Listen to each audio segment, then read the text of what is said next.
রাধে রাধে। বন্ধুরা, আপনারা কি জানেন কুকুরকে খাওয়ালে কি হয়? স্বয়ং ভগবান শ্রীকৃষ্ণ বলেছেন, আপনি যদি কখনো কোনো কুকুরকে খাবার দিয়ে থাকেন তাহলে এই ভিডিওটি সম্পূর্ণ মনোযোগের সাথে দেখুন। সমস্ত ধর্মে, সমস্ত শাস্ত্রে কুকুরকে খাবার দেওয়ার কথা বলা হয়।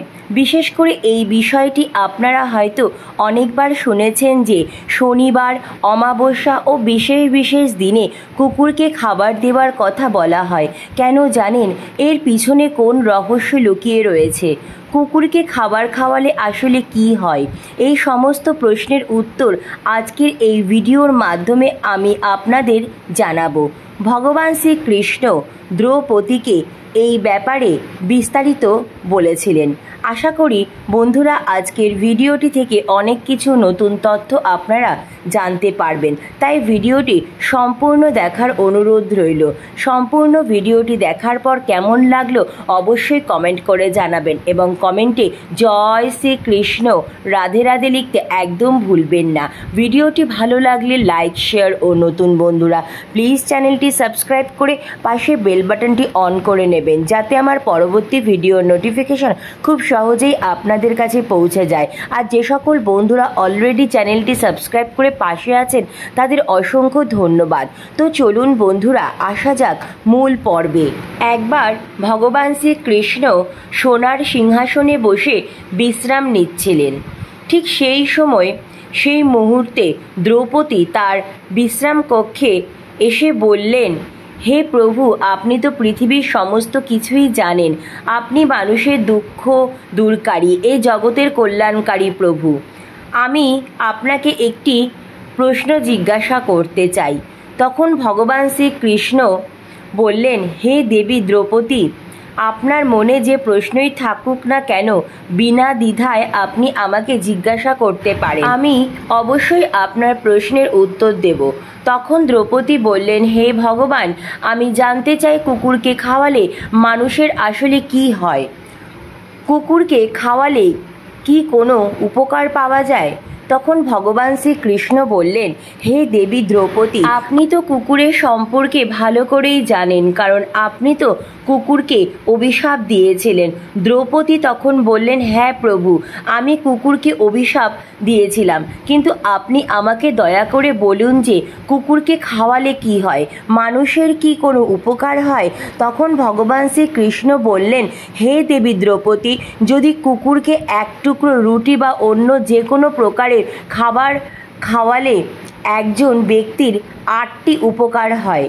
যেসব ব্যক্তি এই উপকারের কথা জানেন তার জীবন ধন্য হয়ে যায়, তার জীবনে দুঃখ কষ্ট আসে না। যে ব্যক্তি প্রতিদিন কুকুরকে এক টুকরো খাবার খাওয়ায় সে অবশ্যই এই 8টি সুবিধা পায় এবং সে সারা জীবন সুখী থাকে এবং মৃত্যুর পরেও সে মোক্ষ লাভ করে। ভগবান শ্রীকৃষ্ণ তখন একটি গল্প বললেন দ্রৌপদীকে। বললেন, এক সময় একটি গ্রামে একটি খুবই ক্ষুধার্ত কালো কুকুর বাস করত। একদিন সে গ্রামের প্রতিটি বাড়িতে গেল, কিন্তু কেউ তাকে এক টুকরো রুটিও দিল না। খিদের জ্বালায় সে এদিকে ওদিকে ঘুরে বেড়াতে লাগলো। এই রূপ ঘোরাঘুরি করতে করতে সে নদীর তীরে এক ব্রাহ্মণের আশ্রয়ে গিয়ে পৌঁছালো। ব্রাহ্মণকে দেখে কুকুরটি প্রার্থনা করলো, হে ব্রাহ্মণ, আমি মনে করি মহাজ্ঞানী এবং ধার্মিক। আমি ক্ষুধা ও তৃষ্ণায় খুব কষ্ট পাচ্ছি। দয়া করে আপনি আমাকে এক টুকরো রুটি দিন, যাতে আমি আমার ক্ষুধা নিবারণ করতে পারি। তখন ব্রাহ্মণ বললেন, গ্রামের কেউ কি তোমাকে এক টুকরো রুটি দেয়নি যা খেয়ে তুমি তোমার ক্ষুধা মেটাতে পারো? তখন কুকুরটি বলল, হে ব্রাহ্মণ, আমি আপনাকে কি বলবো, আপনি আমার কথা বিশ্বাস করবেন না। তখন ব্রাহ্মণ বললেন, বৎস, দয়া করে তুমি আমাকে তোমার কথা বিনা দ্বিধায় বলো। তুমি যা বলবে আমি অবশ্যই বিশ্বাস করব। তোমাকে খুব অসহায় দেখাচ্ছে। তখন কুকুরটি ব্রাহ্মণকে বলল, হে বিশ্ববাসী, আমাদের দয়া করুন, আমাদের ঘর নেই, আমরা রোজগার করে খেতে জানি না, জামা কাপড় পরতে জানি না, তাই শীত গ্রীষ্ম বৃষ্টিতে আমরা এইভাবে ঘুরে বেড়াই। আমরা পড়তে লিখতে জানি না, এটাই আমাদের দুর্ভাগ্য যে আমরা আপনাদের মতো কথা বলতেও পারি না, কিন্তু আপনাদের মতো আমাদেরও ক্ষুধাবোধ হয় এবং আঘাত পেলে আমরাও আপনাদের মতো কাঁদতে জানি। এই দুই বিষয় আমরা আপনাদের সমান, তাই আমাদের দয়া করুন এবং আমাদের কোনো কষ্ট দেবেন না। ঈশ্বর আমাদের কষ্ট দিয়েই পাঠিয়েছেন, তার উপর আপনারাও আমাদের কষ্ট দেন। আমরা জন্মের পর দেখি আমাদের মা আমাদেরকে বুকের মধ্যে জড়িয়ে রেখে ছাইয়ের মধ্যে শুয়েছিল। আমরা 4 ভাই ছিলাম, বাকি 3 ভাই ছিল সাদা, আমি একমাত্র কালো রঙের ছিলাম। সবচেয়ে ছোট হওয়ায় আমি খুবই দুর্বল ছিলাম। যখনই প্রয়োজন হতো আমাদের মা আমাদের কাছে আসতো, কারণ তাকে নিজের খাবারের ব্যবস্থা করতে হতো। সে যদি খাবার না খায় তাহলে সে আমাদের দুধ কিভাবে দেবে। আমাদের দুঃখী মা সর্বত্রই আমাদের খাবারের জন্য দৌড়াতো। আমার মা গ্রাম রক্ষায় সারা রাত জেগে থাকতো। অচেনা কেউ যেন গ্রামের ভেতরে প্রবেশ করতে না পারে সেটা সে দেখতে বাধ্য ছিল। আমাদের মায়ের ভয়ে অন্য গ্রামের কুকুরও গ্রামে আসতো না। কৃষকদের খেতে ঘোড়া পর্যন্ত ফসল খেতে এলে আমাদের মা তাকেও তাড়াতো। গ্রামবাসীদের জন্য এত কিছু করার পরেও কোনো মানুষ আমাদের মাকে খাবার দিত না, তাই বাধ্য হয়ে খাবার ছিনিয়ে নিত আমার মা। একদিন খুবই ক্ষুধার্ত ছিল, ক্ষুধায় তার পেটে আগুন জ্বলছিল। সেদিন গ্রামে এক শেঠের বাড়িতে ভোজ চলছিল এবং লুচি তৈরি হচ্ছিল। শেঠের বাড়িতে অনেক অতিথি এসেছিল। আমার মা খাবারের সন্ধানে সেখানে যায়, কিন্তু লোকে তাকে দূর দূর করে তাড়িয়ে দেয়। কেউ তার প্রতি একটু দয়া অনুভব করেনি যে এই অসহায় কুকুরটিকে এক টুকরো খাবার খেতে দেই। আমার মা শুধু দাঁড়িয়ে দাঁড়িয়ে লোকেদের খাবার খাওয়া দেখছিল। এমন সময় পরিবেশনকারী লোকটি কিছু কাজের জন্য ভেতরে গেলে আমার মা চুপি চুপি সেখান থেকে একটি লুচি নিয়ে পালিয়ে যাওয়ার চেষ্টা করে। তখন একজন চিৎকার করে আমার মাকে মারে। সেখানে থাকা লোকজন লাঠি দিয়ে মাকে ঘিরে ফেলে। মা ভয় পেয়ে যায়, কারণ সবাই লাঠি হাতে নিয়ে দাঁড়িয়ে আছে। মা সেখান থেকে বের হওয়ার চেষ্টা করেছিল, কিন্তু তার আগে লোকজন তাকে লাঠি সোঁটা দিয়ে মারতে শুরু করে। আমার মা সেখান থেকে কোনো মতে পালিয়ে যেতে সক্ষম হয়। আমার মা চলে আসার পর যারা সেখানে ভোজন করছিল তারা সবাই খাবার ছেড়ে দিয়ে বলল, কুকুরের স্পর্শের কারণে খাবার নষ্ট হয়ে গেছে, আমরা এই খাবার খাবো না।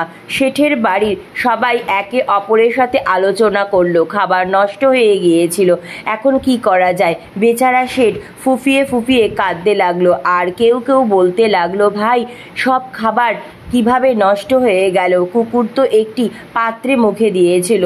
অনেক মানুষ ঘরে কুকুর পালন করে, সেই কুকুরটি তাদের ঘরে ঘুমায়, খায়, এতে তো খারাপ কিছু নেই। কিন্তু তাদের মধ্যে কেউ কেউ বড় বাড়ির লোক ছিল এবং তারা একজনকেও খেতে দেয়নি।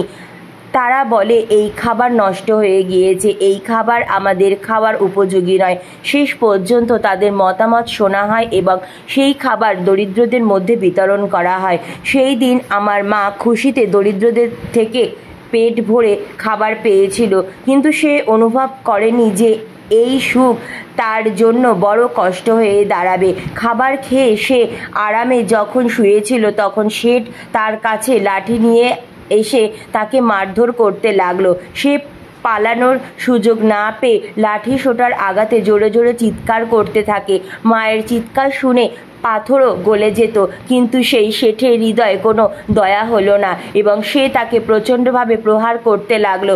মায়ের যন্ত্রণা আর্তনাদ গোটা গ্রামে শোনা গেল, কিন্তু কেউ এগিয়ে এলো না তাকে বাঁচাতে। অবশেষে সেই শেঠের লাঠির আঘাতে আমার মা মারা গেল। ক্ষুধার কারণে মানুষের বুদ্ধিও নষ্ট হয়ে যায়, আর আমরা তো পশু। মায়ের মৃত্যুর পর আমরা 4 ভাই অসহায় হয়ে পড়ি। ক্ষুধা, তৃষ্ণা ও শীতের কষ্ট কষ্ট সহ্য করতে না পেরে আমার দুই ভাইও মারা যায়। আমরা দুই ভাই কোনো মতে বেঁচে যাই। আমরা বুঝলাম মানুষ কতটা স্বার্থপর। আমরা যতই তাদের সেবা করি না কেন তারা আমাদের কষ্ট বোঝে না। বন্ধুরা, কুকুরটি আরও বলল যে, হে ব্রাহ্মণ, আমাদের দুর্বলতা এই যে আমরা সেই স্বার্থপর লোকদের নিয়ন্ত্রণে থাকতে চাই যারা আমাদের কষ্ট দেয় এবং আমাদের খাবার দেয় না। তারা জানে না যে আমরা তাদের জন্যটা উপকারী। এরপর ভগবান শ্রীকৃষ্ণ বললেন যে, হে দেবী দ্রৌপদী, যদি কেউ কুকুরকে খাবার খাওয়ানোর উপকারিতা জানে তাহলে সে তার জীবনের অনেক ক্ষতি এড়াতে জানে। শাস্ত্রমতে প্রথম রুটি গরুকে দেওয়া হয়, শেষ রুটি কুকুরকে দেওয়া হয়। এটি এক ধরনের সংবেদনশীলতা এবং সহযোগিতার প্রতীক। এটা সত্য যে মানুষ প্রায় ঈশ্বরের বিধান ভুলতে চলেছে, তাই অস্বাস্থ্যকর কর্ম তাদের জীবনে নেতিবাচক প্রভাব ফেলে। প্রকৃতপক্ষে আমরা যখন আমাদের জীবনে ন্যায়পরায়ণতা ও পবিত্রতাকে জায়গা দেই না তখন আমাদের নেতিবাচক প্রভাবের সম্মুখীন হতে হয়। এই প্রথা ভারসাম্যপূর্ণ এবং সঠিক জীবনযাপনের জন্য এটি গ্রহণ করা আমাদের স্বাস্থ্য, সমৃদ্ধি এবং শান্তির দিকে নিয়ে যায়। কুকুরকে খাবার খাওয়ালে মানুষের জীবনে শুভ ফল পাওয়া যায়। এতে আমাদের জীবন সুখী ও সমৃদ্ধ হয়। ভগবান শ্রীকৃষ্ণ এরপর বললেন, হে দেবী, কুকুরকে খাবার দেবার প্রথম উপকারিতা হলো এতে শনি গ্রহের নেতিবাচক প্রভাব এড়ানো যায়। শনির মহাদশার সময় মানুষকে প্রায় বিভিন্ন সমস্যার সম্মুখীন হতে হয়, যা অর্থনৈতিক সংকট ও অন্যান্য সমস্যার সৃষ্টি করতে পারে। কুকুরকে খাবার খাওয়ালে শনির প্রভাব কমে এবং এর নেতিবাচক প্রভাব থেকে ব্যক্তিকে স্বস্তি দেয়। দ্বিতীয় সুবিধা হলো কুকুরকে রুটি খাওয়ালে গৃহে নেতিবাচক শক্তির প্রভাবও কমে এবং ভাগ্য আপনার পক্ষে হয়ে যাবে। এটি আপনার জীবনে ইতিবাচকতা, সুখ এবং শান্তি বাড়ায়। তৃতীয় উপকারিতা হলো কুকুরকে রুটি খাওয়ালে আপনি জীবনে দেবী লক্ষ্মীর আশীর্বাদ পাবেন এবং আপনার জীবনে সুখ, শান্তি, সমৃদ্ধি, সম্পদ বৃদ্ধি পাবে এবং আপনার জীবনে আর্থিক দিক শক্তিশালী হয়ে উঠবে। চতুর্থ সুবিধা হলো কুকুরকে খাবার খাওয়ানোর ফলে আপনার ঋণ বাড়বে না। যারা ইতিমধ্যে ঋণগ্রস্ত তারাও এর থেকে মুক্তি পাবে। এটি আপনার আর্থিক অবস্থার উন্নতি করে এবং আপনাকে ঋণ মুক্তির সুবিধা প্রদান করে। পঞ্চম সুবিধা হলো সকাল সন্ধ্যা কুকুরকে খাওয়ালে আপনার ব্যবসায় উন্নতি হবে। এটি আপনার ব্যবসায় লাভ এবং আপনার পরিবার সমৃদ্ধির দিকে নিয়ে যাবে। 6 নম্বর সুবিধা হলো কুকুরকে রুটি দিলে আপনার আয়ু বেড়ে যাবে এবং আটকে থাকা টাকা ফেরত পাওয়া যাবে। এতে আপনার স্বাস্থ্য এবং আর্থিক অবস্থার উন্নতি করে এবং আপনাকে বৃদ্ধ অবস্থায় সুখ অনুভব করায়। সপ্তম উপকার হলো কুকুরকে খাবার দিলে সবসময় আপনার স্বাস্থ্য ভালো থাকবে এবং এটি আপনাকে মানসিকভাবে শক্তিশালী রাখে। মন প্রাণবন্ত থাকে এবং আপনার মনে ভালো চিন্তা আসে। এটি আপনার জীবনকে সুস্থ, সুখী এবং সমৃদ্ধ করে তোলে। আর অষ্টম উপকারিতা হলো কুকুরকে রুটি খাওয়ালে ঈশ্বর সন্তুষ্ট হন, কারণ ঈশ্বর সমস্ত জীবের মধ্যেই বসবাস করেন, সমস্ত জীবের মধ্যেই বিরাজিত। তাই সর্বদা ঈশ্বর সেই ব্যক্তির প্রতি প্রসন্ন থাকেন যিনি সমস্ত জীবের প্রতি দয়া করেন এবং সেই পরিবারের উপর সর্বদা ঈশ্বরের কৃপা থাকে। কিছু মানুষ বিশ্বাস করে যে কুকুরের কান্না কারো মৃত্যু বা কষ্টের মতো অশুভ ঘটনা ঘটায়। এটি একটি পৌরাণিক বিশ্বাস এবং এটি অনেক সম্প্রদায়ের মানুষের উপরই প্রচলিত। এই বিশ্বাস মানুষের মানসিক স্তরের উপর ভিত্তি করে রচিত, তাই কুকুরকে কখনোই কাঁদানো উচিত নয়। এইভাবেই ভগবান শ্রীকৃষ্ণ একটি গল্পের মাধ্যমে দেবী দ্রৌপদীকে কুকুরকে খাবার খাওয়ানোর উপকারিতা বললেন। তাই শুধু কুকুর নয়, কোনো অভুক্ত পশুকে, কোনো অসহায় মানুষকে আপনার সাধ্য সামর্থ্য মতন অবশ্যই সাহায্য করুন, কারণ কথায় বলে জীবে প্রেম করে যেই জন সেই জন সেবিছে ঈশ্বর। তো বন্ধুরা, আজকের মতো এইটুকুই। অনেক অনেক ধন্যবাদ ভিডিওটি দেখার জন্য। হরে কৃষ্ণ, রাধে রাধে।